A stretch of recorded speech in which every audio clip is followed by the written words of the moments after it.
सूर्य की रोशनी के साथ आपके जीवन में आए आशा की किरण, चिड़ियों की धुन और फूलों की खुशबू से महक उठे आपका मन। सदा ही आपके संबंधों में बनी रहे मिठास और खुशियों से भरपूर हो आपका जीवन। सुप्रभातम, स्वागत है आपका इस विशेष कार्यक्रम में। मैं हूं किरण भारद्वाज।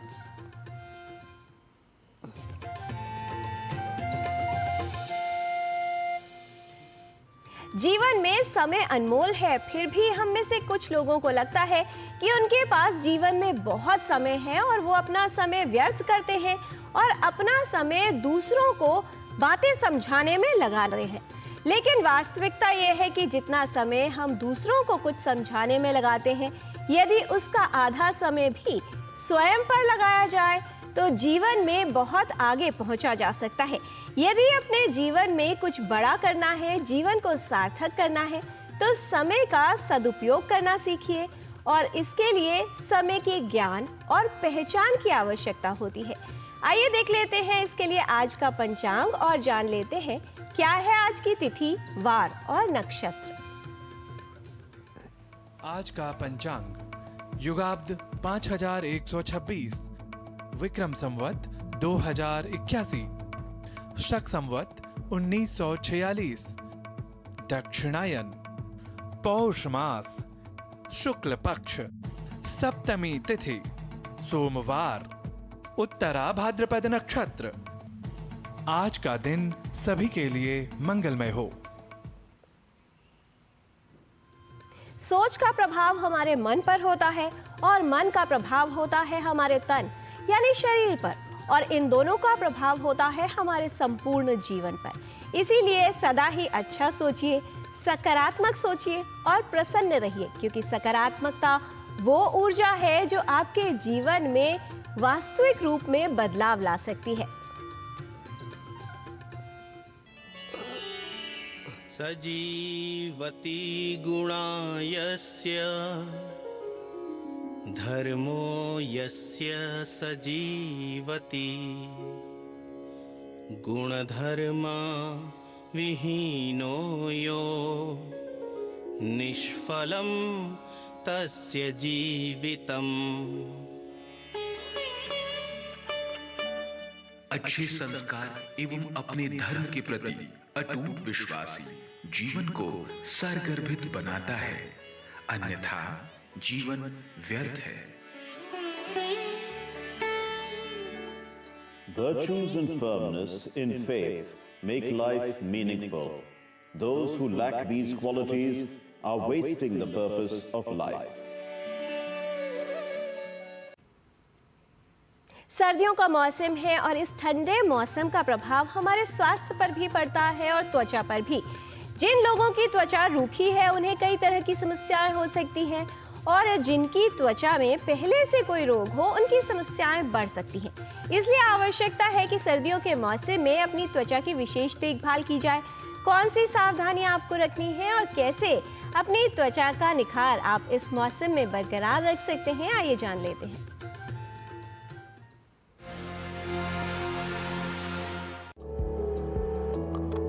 सर्दियों का मौसम हमारे शरीर और त्वचा पर गहरा प्रभाव डालता है। ठंडी हवा और कम नमी के कारण त्वचा रूखी और बेजान हो सकती है। इस मौसम में त्वचा का विशेष ध्यान रखने की आवश्यकता होती है। त्वचा की कई समस्याएं सर्दियों के मौसम में परेशान कर सकती हैं, और जिनको पहले से त्वचा की समस्या है उनकी समस्या बढ़ सकती है। सर्दियों में जो सबसे ज़्यादा समस्या आमतौर पर देखने को मिलती है वो है खुश्की की।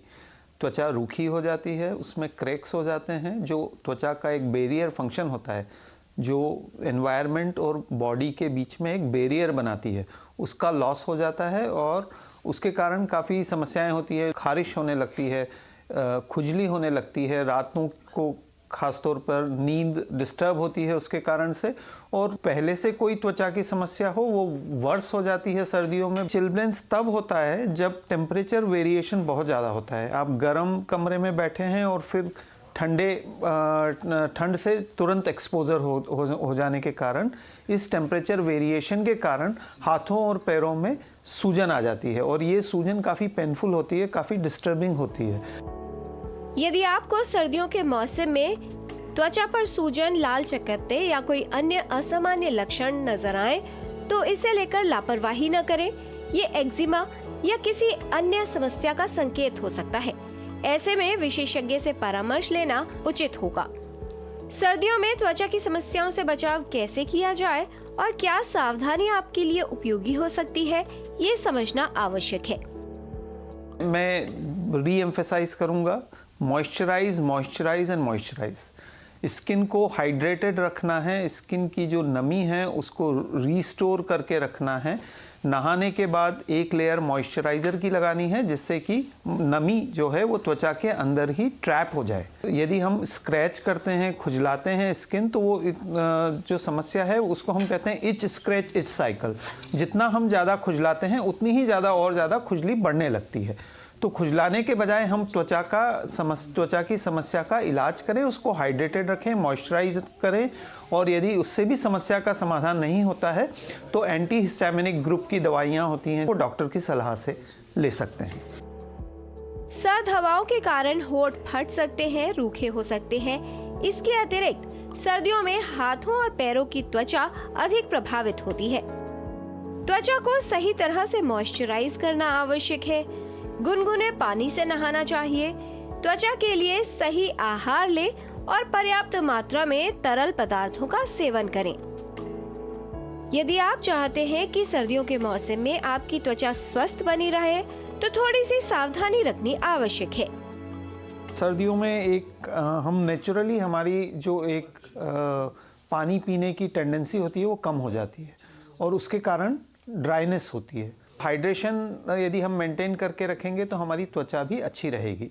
न्यूट्रिशन त्वचा को काफ़ी अफेक्ट करता है। यदि हमारा न्यूट्रिशन अच्छा है तो हमारी त्वचा भी अच्छी होती है। और न्यूट्रिशन एक बैलेंस डाइट लेना होता है जिसमें कि sufficient quantity of micronutrients such as जैसे कि विटामिन्स या दूसरे मिनरल्स होते हैं, वो स्किन की सेहत को अच्छा रखते हैं। तो ये इनका सोर्स क्या होता है? जनरली फ्रेश फ्रूट्स यदि हम लेते हैं या फ्रेश वेजिटेबल्स लेते हैं तो उनसे हमारी माइक्रोन्यूट्रिएंट की कमी यदि है तो पूरी हो जाती है या एक मेंटेन्ड रहती है। तो इन सब चीज़ों से हमें त्वचा को सेहतमंद रखने में मदद मिलती है। सर्दियों में त्वचा की स्वच्छता का विशेष ध्यान देना चाहिए। त्वचा की सही देखभाल करनी चाहिए जिससे त्वचा का निखार कायम रहे।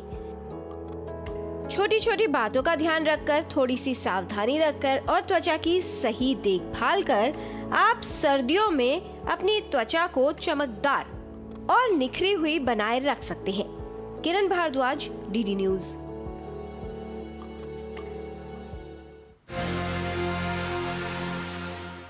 त्वचा पर हमारे स्वास्थ्य का प्रतिबिंब साफ रूप से नजर आता है, इसलिए त्वचा कैसी है इससे ही ये पता चल सकता है कि व्यक्ति का स्वास्थ्य कैसा है।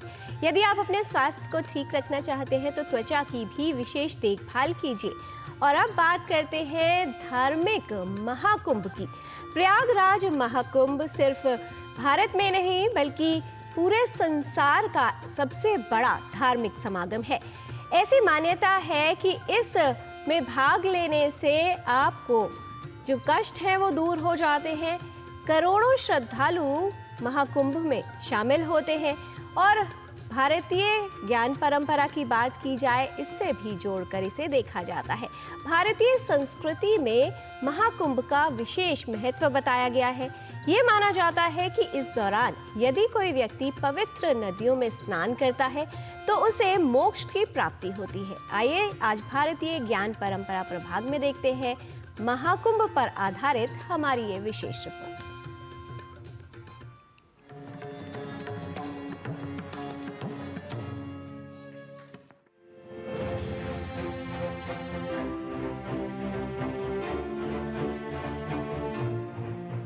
आस्था के इस महापर्व कुंभ के अलग अलग रूप हैं, अलग अलग रंग हैं। आम जनमानस के साथ साथ साधु संतों अखाड़ों की उपस्थिति इसकी विविधता को दर्शाते हैं। शंख, घंटा, घड़ियाल की ध्वनियों के बीच लाखों करोड़ों सांसों और विचारों के मिलन का यह अजीब संयोग है। इस संयोग का योग से गहरा नाता है। कुंभ की जो व्यवस्था है वहां अमृत की व्यवस्था बतलाई गई है और इस व्यवस्था में व्यक्ति का बौद्धिक विकास होता है।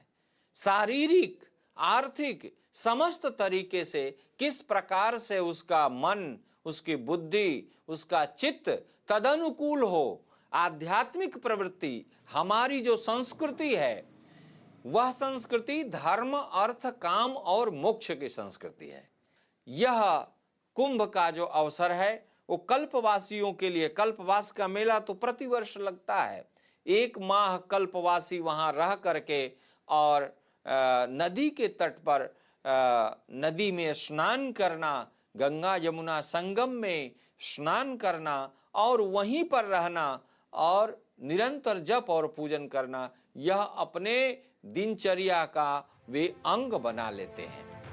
पतंजलि योग शास्त्र के अनुसार कुंभ शब्द का अर्थ है रुकना, अर्थात प्राणों के नियमन को कुंभक कहते हैं।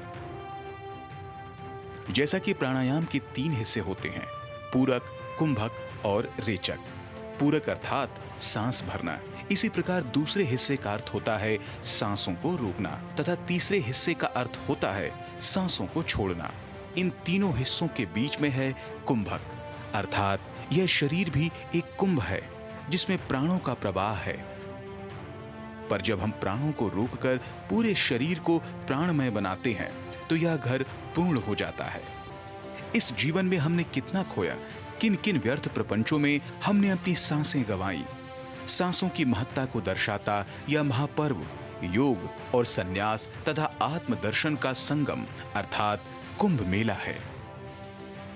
प्रयागराज कुंभ में केवल तीर्थ यात्री के रूप में मनुष्य ही नहीं जाते, वहाँ एक और देवताओं का पूरा वास होता है।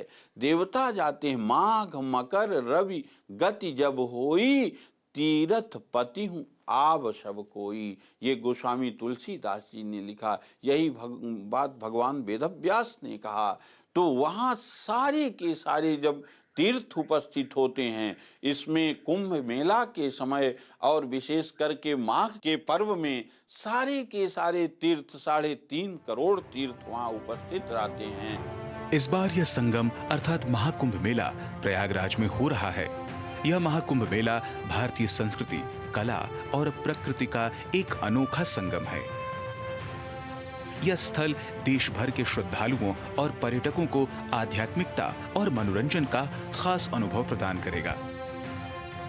कुछ धार्मिक गुरु इस महाकुंभ के संगम को वैष्णव कुंभ भी कहते हैं। इससे न सिर्फ देश अपितु विदेशों से भी लोग स्नान और दर्शन के लिए आते हैं और भारतीय संस्कृति, कला और प्रकृति के इस अनोखे संगम में प्रवाहमान हो जाते हैं। राजमंगल पांडे के साथ Janendra Singh report, DD news.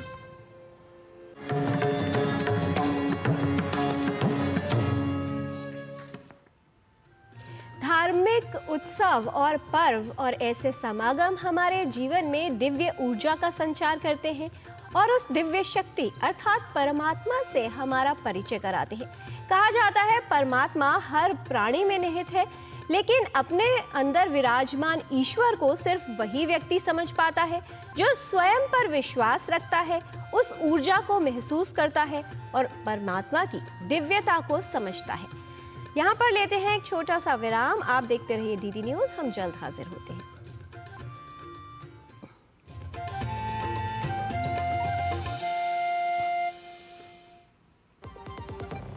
आज सुनो, खाने में कोई स्वाद नहीं है। अरे किफायती लाल, सस्ते वाले दाल मसाले स्वाद हुआ बेकार, एकदम बकवास। इधर कीमती लाल को देखो, खाना बना कमाल। MDH की हल्दी मिर्ची धनिया करे कमाल। ये रंग दे, ये खुशबू दे, ये तीखा, ये कम पड़े। समझे किफायती लाल, क्या निराला MDH मसाला।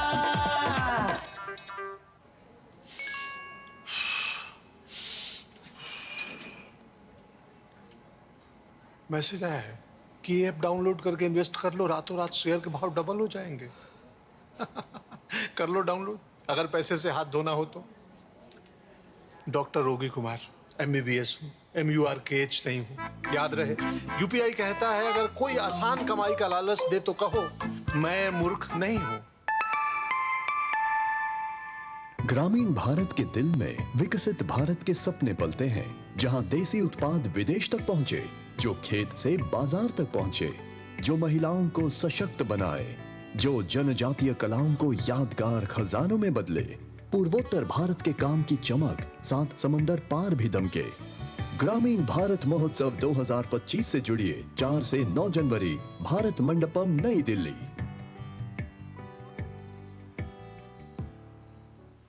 जल्दी टिफिन पैक करो।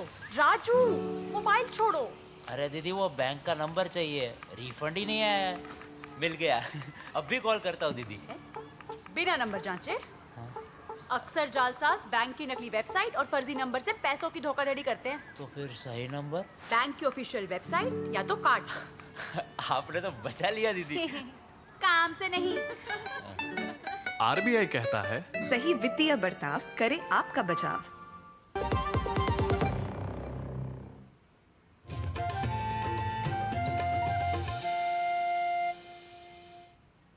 ब्रेक के बाद आपका स्वागत है। योग स्वस्थ जीवन का आधार है। न सिर्फ एक निरोगी जीवन प्राप्त करने में सहायता करता है, बल्कि हमारे जीवन को संतुलित भी बनाता है। सर्दियों के मौसम में त्वचा की कई तरह की समस्याएं घेर लेती हैं, त्वचा बेजान सी हो जाती है। आइए देख लेते हैं कुछ ऐसी योगिक क्रियाएं जो इस मौसम में आपकी त्वचा को स्वस्थ रखने में सहायक हो सकती है।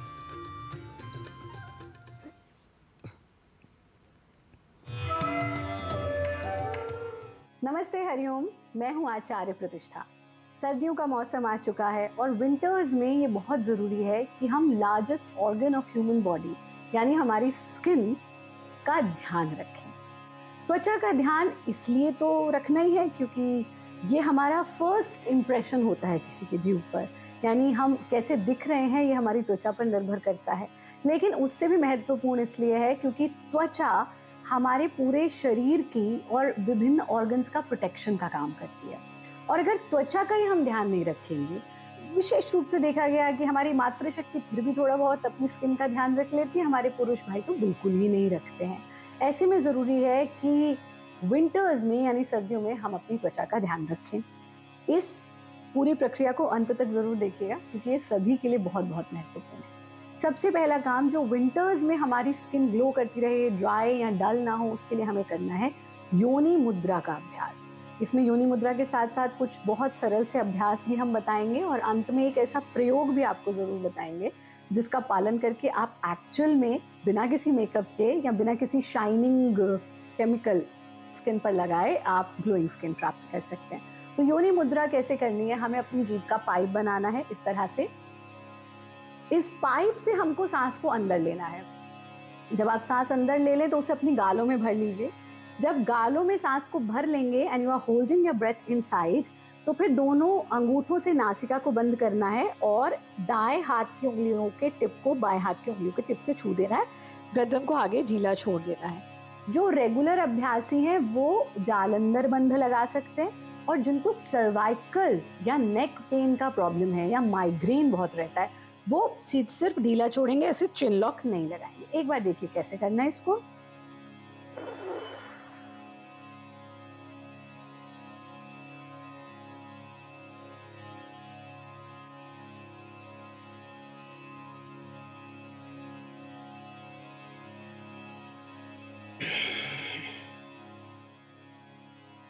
यानी जितनी देर आप सांस रोक कर रख सकते हैं भीतर, उतनी देर आपने गर्दन को आगे झुकाकर रखा। जब आपको लगा अब मैं और देर सांस नहीं रोक पा रहा हूँ तो पहले चिन लॉक खोलना, हाथों को हटा देना, नासिका से सांस छोड़ देना। हमने आंखें अभी तक नहीं खोली हैं, ऐसे ही आपको थोड़ी देर बंद रखनी है और फिर आंखों को खोल दीजिए। क्यों बंद रखना है आंखों को? क्योंकि ऊर्जा का प्रवाह चेहरे और खोपड़ी की तरफ है। ये जो अभ्यास है ये सिर्फ ग्लोइंग स्किन ही नहीं देता, हमारे थायराइड ग्लैंड के लिए, हमारी आंखों की रोशनी के लिए, हमारे हेयर फॉल के लिए, सब के लिए बहुत बहुत लाभकारी है। दूसरा सरल सा अभ्यास आपको ये करना है कि सर्दियों में विशेष रूप से हम मुंह नहीं धोते बहुत ज़्यादा, और ये ठंड लग रही है कैसे अपना चेहरा धोएं, तो हमको regular cleaning of our skin is very important. कुछ लोग तो स्नान भी 2-2, 3-3 दिन छोड़ करके करते हैं, ऐसा नहीं करना। प्रतिदिन हमको स्नान भी करना है और दिन में 2 से 3 बार अपने चेहरे को अच्छे से क्लीन करना है। जब हम अच्छे से क्लीन करने की बात करते हैं तो शुचिता योग का एक अभिन्न अंग है, नियम के तहत आता है। 5 यम है, 5 नियम है, उसमें से एक नियम है शुचिता। तो अपनी स्किन की भी शुचिता बहुत महत्वपूर्ण है। महत्वपूर्ण है। तो जब हम क्लीनिंग की बात करते हैं, एकदम से लगता है कि कोई बाजार के केमिकल बेस्ड कुछ कॉस्मेटिक ला के उससे अपना चेहरा साफ करें, बिल्कुल इसकी ज़रूरत नहीं है। इस मौसम में आप फेस की क्लीनिंग कुछ बहुत आसान तरीकों से कर सकते हैं, जैसे कि संतरे के छिलकों को ड्राई करके उनका पाउडर बना लीजिए, उसको फेस वॉश की तरह चेहरे पर लगाइए, उससे स्क्रब कीजिए और फिर पानी के छपके अपने चेहरे पर आपको डालने हैं। ऑरेंज दाल का भी आप पीस करके रख सकते हैं, उसको भी चेहरे पर अच्छे से अप्लाई करके उससे चेहरे को धो सकते हैं। यानी अपने चेहरे को क्लीन रखें। रात्रि में सोने से पहले आप चेहरा क्लीन करें और फिर इस तरह से हाथों को भी साफ रखें और अपने चेहरे पर टैपिंग करें। टैपिंग यानी पूरे चेहरे पर हमको टैपिंग करनी है, माथे पर, नासिका पर, मुंह पर। इससे ब्लड का जो फ्लो है वो आपका चेहरे की तरफ आएगा। और फिर सुबह जब आप नहाने के लिए जाएं तो आधी कटोरी कच्चा दूध लीजिए और इसमें आधी नींबू का रस मिला लीजिए। ये ऐसे फट जाएगा दूध, इसको आपको उस नींबू को फोल्ड कर लीजिए और लेकर के अपने चेहरे पर मसाज करना है। कच्चा गाय का दूध लेना है, आधा नींबू का रस मिलाकर इससे अपने चेहरे को साफ कीजिए। सप्ताह में 3 बार आप कर सकते हैं। आप देखेंगे आपको किसी कॉस्मेटिक की जरूरत नहीं पड़ेगी, चेहरे पर कुछ भी लगाने की जरूरत नहीं पड़ेगी, आपका चेहरा स्वतः दमकने लगेगा। आप सब योगी बने, उपयोगी बने, सहयोगी बने, निरोगी बने। आप सबके लिए अनेक अनेक शुभकामनाएं। नमस्ते। त्वचा की ठीक से सफाई अर्थात स्वच्छता का ध्यान रखने से त्वचा का निखार बढ़ता है। ठीक उसी तरह ज्ञान हमारे विचारों की स्वच्छता को बढ़ाता है। कहा जाता है कि अच्छी बातें पढ़ने की आदत डालिए तो अच्छी बातें करने की आदत स्वयं ही पड़ जाएगी। और जब बात आती है संस्कृत की, संस्कृत जो हमारी संस्कृति की पहचान है, आवश्यक उसका ज्ञान है। तो आइए चलते हैं संस्कृत पाठशाला में हमारे सहयोगी गवीश द्विवेदी के साथ और लेते हैं संस्कृत का ज्ञान।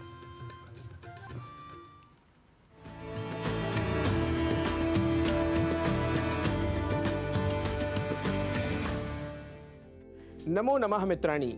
भाषा प्रभागस्य एतस्यां संस्कृतकक्षायां भवतां सर्वेषामपि स्वागतम्। मम नाम गवीशः। संस्कृत कक्षा में आज हम यात्रा से वापस आए किसी परिचित से होने वाले संवाद को कुछ वाक्यों के माध्यम से संस्कृत में बोलना सीखेंगे। हमें यदि पूछना हो कब आए तो हम कहेंगे कदा आगतवान। कदा आगतवान, क्या आज सवेरे आए? यदि इस वाक्य को संस्कृत में बोलना हो तो कहेंगे किम अद्य प्रातः आगतवान। किम अद्य प्रातः आगतवान। यदि पूछना हो यात्रा कैसी रही तो कहेंगे कथम आसीत् प्रवासः। कथम आसीत् प्रवासः। यात्रा के लिए संस्कृत में प्रवासः इस पद का प्रयोग किया जाता है। वैसे यात्रा शब्द भी संस्कृत का ही शब्द है। यदि कहना हो यात्रा व्यवस्था तो ठीक थी तो संस्कृत में कहेंगे प्रवास व्यवस्था तु समीचीना स्यात्। प्रवास व्यवस्था तु समीचीना स्यात्। कितने दिनों की यात्रा थी? यदि यह वाक्य हो तो संस्कृत में कहेंगे कति दिनानां प्रवासः आसीत्। कति दिनानां प्रवासः आसीत्। क्या अकेले गए थे? इसे संस्कृत में कहना हो तो कहेंगे किम एकाकी गतवान। किम एकाकी गतवान। यदि कहना हो नहीं नहीं परिवार के साथ गया था तो संस्कृत में कहेंगे नैव सपरिवारम गतवान आसम। नैव सपरिवारम गतवान आसम। रास्ते में एक दुर्घटना हुई। यदि यह वाक्य हो तो संस्कृत में बोलेंगे मार्ग मध्ये दुर्घटना संजाता। मार्ग मध्ये दुर्घटना संजाता। किसी को कोई चोट नहीं आई। विशेषतया कोपि न आहतः। विशेषतया कोपि न आहतः। यदि हमें वाक्य बनाना हो 3 दिन वहां रुके तो इसे संस्कृत में कहेंगे दिनत्रयम् तत्र स्थितवन्तः। दिनत्रयम् तत्र स्थितवन्तः। क्या इतना ही सामान है? यदि यह पूछना हो तो संस्कृत में पूछेंगे वस्तूनि एतावन्ति एव किम। वस्तूनि एतावन्ति एव किम। अरे बहुत थक गया हूं। अत्यंतम श्रान्तः अस्मि भोः। अत्यंतम श्रान्तः अस्मि भोः। यदि वाक्य हो कौन प्रतीक्षा कर रहा है तो संस्कृत में कहेंगे कः प्रतीक्षते भोः। कः प्रतीक्षते भोः। यदि वाक्य बनाना हो ऑटो रिक्शा में चलते हैं तो संस्कृत में कहेंगे त्रिचक्रिका यानेन चलामः। त्रिचक्रिका यानेन चलामः। क्यों व्यर्थ खर्च करें? यदि यह वाक्य हो तो कहेंगे किमर्थम वृथा व्ययः इति। किमर्थम वृथा व्ययः इति। वहां क्या क्या देखा? यदि यह पूछना हो तो संस्कृत में पूछेंगे तत्र किम किम दृष्टवान। तत्र किम किम दृष्टवान। यदि वाक्य हो बहुत से स्थान देखे तो संस्कृत में कहेंगे विविधानि स्थलानि दृष्टवान। विविधानि स्थलानि दृष्टवान। जानते हो बहुत सुंदर था। संस्कृत में कहेंगे जानाति किम अति सुंदरम आसीत्। जानाति किम अति सुंदरम आसीत्। मित्रों, आशा है सिखाए जा रहे वाक्यों को आपने भी मेरे साथ जोर जोर से बोला होगा। आज के सिखाए गए वाक्यों को ध्यान करते हुए आप करते रहिए अभ्यास। सीखने के क्रम में कुछ और नए विषय, नए वाक्य लेकर होंगे आपके समक्ष उपस्थित। तब तक के लिए नमस्कार, नमो नमः, पुनः मिलामः।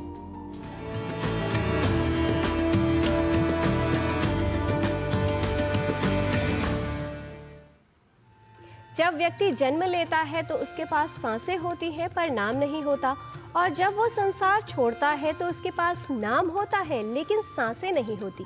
सांसों और नाम के बीच की यही यात्रा जीवन है, और इसीलिए जीवन को न किसी के अभाव में जिए और न ही किसी के प्रभाव में जिए। जीवन विशेष है, इसे अपने ही स्वभाव में जिए। आज के कार्यक्रम में इतना ही। हमारी पूरी टीम को दीजिए अनुमति। नमस्कार।